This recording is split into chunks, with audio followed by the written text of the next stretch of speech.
আজ আমি যে গোপালের বিগ্রহের অঙ্গরাগ করব তার বয়স প্রায় ১৫০ বছরেরও বেশি। দীর্ঘ ৩ পুরুষ ধরে এক পরিবার এই গোপালের সেবায় নিয়োজিত, কিন্তু পরবর্তীতে আর কেউ গোপালের সেবা না দিতে পারায় অন্য এক পরিবারকে এই গোপালের বিগ্রহটি হস্তান্তর করা হয় এবং আজ তারাই আমার কাছে ওকে এনেছিল অঙ্গরাগের জন্য। ভালো করে দেখলে হয়তো তোমরাও বুঝতে পারবে এই গোপালের মুখশ্রী এখনকার গোপালের আদলের চেয়ে একেবারেই আলাদা। সবথেকে বড় কথা, অঙ্গরাগের আগে আমাকে কোনোভাবেই গোপুসোনাকে পরিষ্কার করতে হয়নি।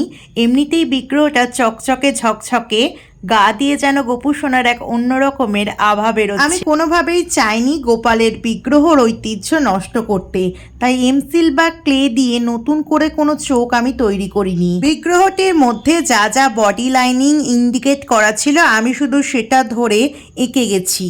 আমার কাজটা কেমন হয়েছে সেটা বিচার করার জন্য আমি জানি তোমরা আছো, তবে প্রতিটা বিগ্রহ অঙ্গরাগে আমি নিজেকে ধন্য মনে করি। আর আমি এটা বিশ্বাস করি আমি কাউকেই অঙ্গরাগ করি না, তারা নিজেদের রূপ নিজেরাই নিয়ে নেয়। বাকিটা এবার তোমরা জানিও আমার আজকের গোপুসোনাকে তোমাদের কেমন লাগলো।